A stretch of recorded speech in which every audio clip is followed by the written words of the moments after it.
लखनऊ शहर का पुराना इलाका, चौक की तंग गलियां, जहां दिन में भी रोशनी ढंग से नहीं पहुंचती। इन्हीं गलियों के बीच खड़ी है एक हवेली, भूतनी हवेली। लोग कहते हैं कि यह हवेली 100 साल से वीरान है। यहाँ न कोई आता है न कोई रहता है, लेकिन रात के अंधेरे में हवेली से औरत की सिसकियां, पायल की छनक और अजीब सी ठंडी हवा बहती है।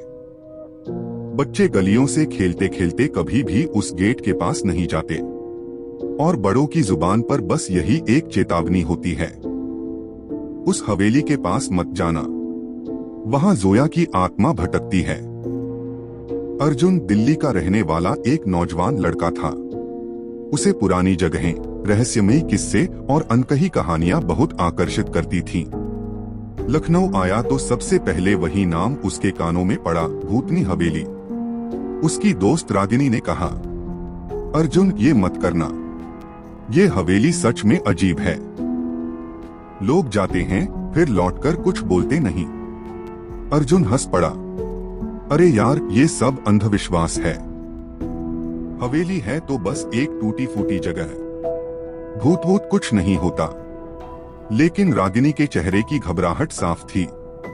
उसने धीरे से कहा, अर्जुन जोया कोई कहानी नहीं है, वो सच में थी, और उसका खून उसी हवेली में हुआ था। शाम का वक्त था, सूरज ढल रहा था और गलियों की परछाइयां लंबी हो रही थीं। अर्जुन और रागिनी हवेली के जंग लगे गेट के सामने खड़े थे। लोहे का दरवाजा आधा खुला हुआ था, मानो किसी को बुला रहा हो। अर्जुन ने मुस्कुराते हुए कहा, चलो देखते हैं अंदर क्या है। रागिनी कांपते हुए पीछे हट गई। मैं बाहर ही खड़ी रहूंगी। लेकिन अर्जुन दरवाजा धकेलकर अंदर चला गया। अंदर घुप अंधेरा था। टूटी खिड़कियों से आती हल्की रोशनी में हवेली की दीवारें खून जैसे धब्बों से सजी लग रही थीं। जाले हर कोने में लटके थे। फर्श पर टूटी फूटी लकड़ियां और बर्तन बिखरे थे।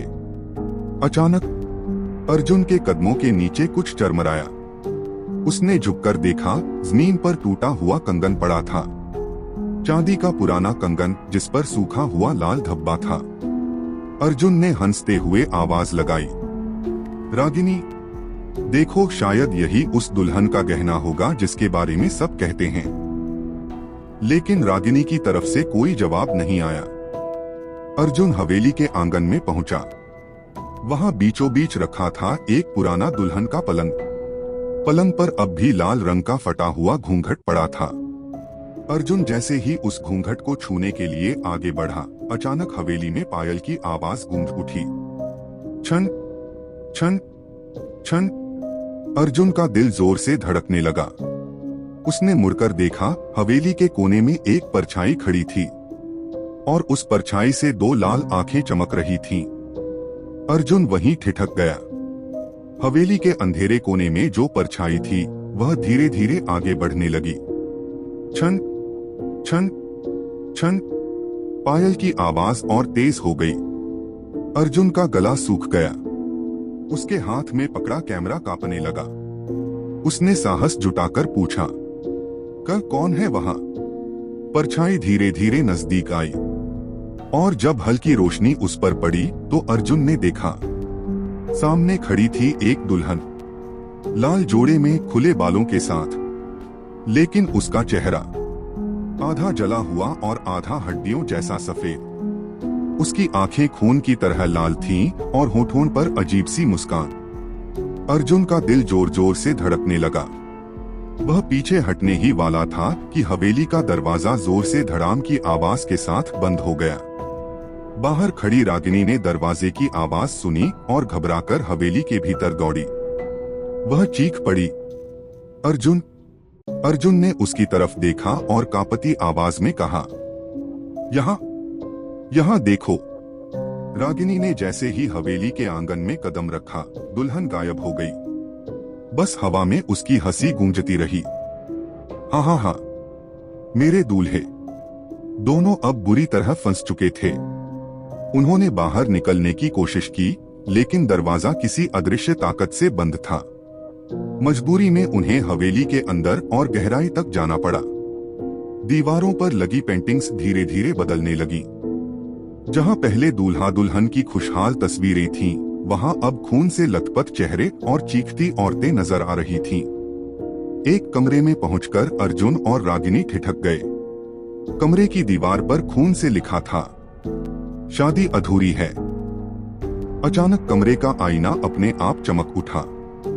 आईने में अर्जुन और रागिनी नहीं, बल्कि शादी का मंडप दिख रहा था। एक दुल्हन बैठी थी, लेकिन दूल्हा खाली था। पंडित मंत्र पढ़ रहा था और हर बार जब दुल्हन वरमाला पहनाने बढ़ती, दूल्हा गायब हो जाता। रागिनी ने कांपती आवाज में कहा, अर्जुन, ये वही है, यही जोया है। तभी आईने से एक औरत की कराहती आवाज आई, मेरा दूल्हा कहाँ है? मेरी शादी अधूरी क्यों रही? कौन पूरा करेगा मेरा वचन? आईने में दुल्हन अचानक अर्जुन की तरफ देखने लगी। उसकी आंखों में खून उतर आया। पल भर में पूरा कमरा अंधेरे में डूब गया। जब रोशनी लौटी तो अर्जुन अकेला था। रागिनी कहीं गायब हो चुकी थी। अर्जुन ने घबराकर पुकारा, रागिनी, रागिनी। लेकिन हवेली में सिर्फ पायल और चूड़ियों की आवाज गूंज रही थी। अचानक उसके कंधे पर ठंडी हथेली रखी गई। उसने पीछे मुड़कर देखा। वहीं भूतनी दुल्हन खड़ी थी। उसके होंठ हिले, तुम मेरे दूल्हे हो, अब हमेशा यहीं रहोगे। अर्जुन चीखने ही वाला था कि अचानक रागिनी की आवाज आई, नहीं। रागिनी की चीख सुनकर अर्जुन का ध्यान टूटा। वह मुड़ा तो देखा, रागिनी दरवाजे के पास खड़ी थी, हाथ में एक पुराना दीपक लिए हुए। उस दीपक की लौ अजीब तरह से कांप रही थी, जैसे उसमें कोई अदृश्य ताकत कैद हो। भूतनी की लाल आंखें एक पल के लिए झपकीं।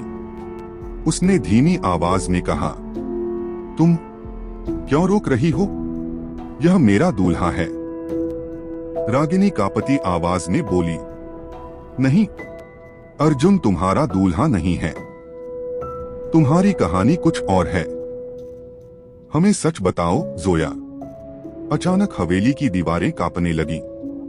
आईने, पेंटिंग्स और फर्नीचर सब अंधेरे धुएं में बदल गए। अब अर्जुन और रागिनी खुद को एक पुरानी शादी की रात में खड़ा पाए। आंगन में सजी थी मंडप की सजावट। शहनाई बज रही थी, लेकिन अचानक संगीत रुक गया। कुछ लोग चीखने लगे, औरतें भागने लगी। मंडप में दुल्हन जोया बैठी थी, आंखों से आंसू बह रहे थे। लेकिन उसके सामने दूल्हा नहीं था, क्योंकि उसके दूल्हे की लाश उसी रात हवेली के कुएं में पाई गई थी।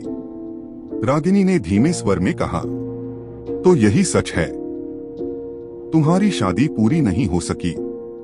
जोया की आत्मा ने हाँ में सिर हिलाया। उसका चेहरा पीड़ा से विकृत हो गया। हाँ, मेरे अपने ही परिवार ने मेरी खुशी छीन ली।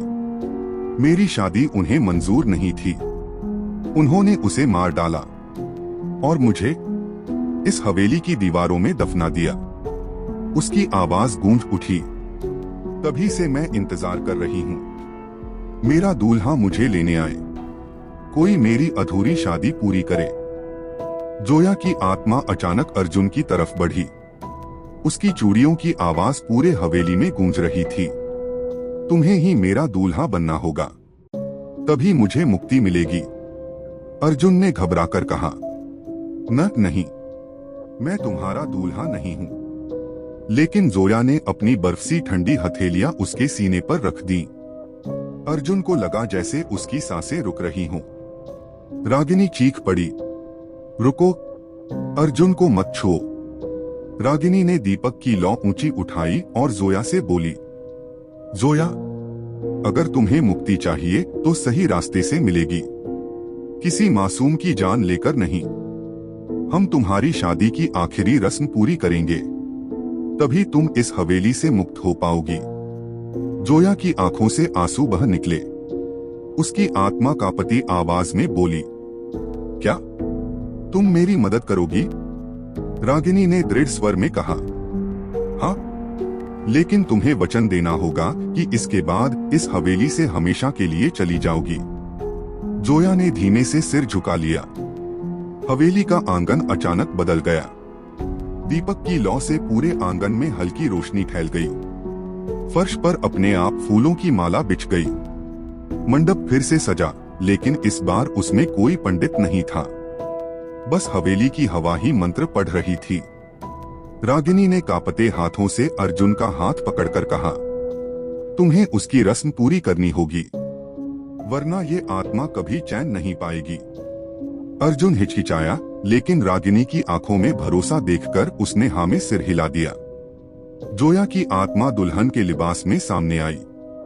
उसके चेहरे पर अब दर्द था, क्रोध नहीं। उसके हाथों में वरमाला थी। धीरे धीरे उसने वरमाला अर्जुन के गले में डाल दी। उसके साथ ही हवेली की दीवारों से अजीब रोशनी फैल गई। फिर जोया ने अपने हाथ जोड़कर कहा, अब मेरी आत्मा शांत हो सकती है। वरमाला पहनाते ही हवेली की हवाएं बदल गईं। जहां अभी तक सड़ांध और अंधेरा था, वहां अब हल्की सी खुशबू और चांदनी जैसी रोशनी फैल गई। जोया की आंखों से आंसू बह निकले। उसका चेहरा अब डरावना नहीं रहा, बल्कि एक सुंदर दुल्हन की तरह चमकने लगा। उसने धीमी आवाज में कहा, सालों से मैं इसी पल का इंतजार कर रही थी। मेरी शादी अब पूरी हो गई। अब मैं चैन से जा सकती हूँ। अर्जुन और रागिनी एक दूसरे को देखकर चुप खड़े रहे। वे जानते थे कि वे किसी अद्भुत चीज के गवाह बन रहे हैं। जोया ने दोनों की ओर देखा और बोली, एक आखिरी वचन चाहिए। मेरे दूल्हे की आत्मा अब भी भटक रही है। उसे शांति दिलाने के लिए मेरे नाम से एक दीपक जलाकर हवेली के दरवाजे पर रख दो। तब हम दोनों हमेशा के लिए मुक्त हो जाएंगे। रागिनी ने बिना देर किए दीपक जलाया और हवेली के मुख्य द्वार पर रख दिया। दीपक की लौ हवा में कांपती रही, लेकिन बुझी नहीं। अचानक हवेली की दीवारें कांपने लगीं। सीलन और अंधकार टूटने लगे और हवेली के बीच खड़ी जोया की आत्मा धीरे धीरे धुएं में बदलकर आसमान में उठने लगी। उसकी आंखों में अब कोई लाल चमक नहीं थी, बस शांति थी। जैसे ही जोया की आत्मा गायब हुई, हवेली की दीवारों पर जमे खून के धब्बे मिटने लगे। जाले और टूटी खिड़कियां गायब हो गईं। आंगन में खड़ा पुराना पलंग धीरे धीरे राख में बदल गया। कुछ ही देर में पूरी हवेली खामोश और खाली हो गई। बस दरवाजे पर रखा दीपक अब भी जल रहा था। अर्जुन थककर जमीन पर बैठ गया। उसकी आंखों में आंसू थे। क्या तुमने देखा रागिनी? सचमुच भूतनी सिर्फ खून नहीं मांगती, उसे बस न्याय चाहिए था। रागिनी ने सिर हिलाया। हाँ, लोग डरते रहे, लेकिन असल में वो बस अपनी अधूरी शादी पूरी करना चाहती थी। अब वो चैन से जाएगी। दोनों धीरे धीरे हवेली से बाहर निकले। दरवाजे के पास रखा दीपक अब भी जल रहा था, जैसे गवाही दे रहा हो कि यहाँ कभी एक दुल्हन ने अपनी मुक्ति पाई थी। सुबह का सूरज उगा। हवेली अब वैसी डरावनी नहीं लग रही थी। लोगों ने देखा तो हैरान रह गए। हवेली के ऊपर बैठने वाले काले कौए भी गायब थे। अर्जुन ने पीछे मुड़कर आखिरी बार हवेली की ओर देखा। उसने धीमे स्वर में कहा, अब ये जगह सिर्फ खंडहर नहीं है, ये जोया की मुक्ति की गवाही है। रागिनी ने उसकी तरफ मुस्कुराकर देखा। दोनों चलते बने और उसी पल हवेली के भीतर से शहनाई की बहुत हल्की धुन सुनाई दी, जैसे कोई आखिरी बार अपनी शादी का गीत पूरा कर रहा हो। तो दोस्तों, अगर आपको ये कहानी अच्छी लगी तो प्लीज इस वीडियो को लाइक करना न भूले और ऐसी और कहानियाँ सुनने के लिए चैनल को सब्सक्राइब जरूर कर ले।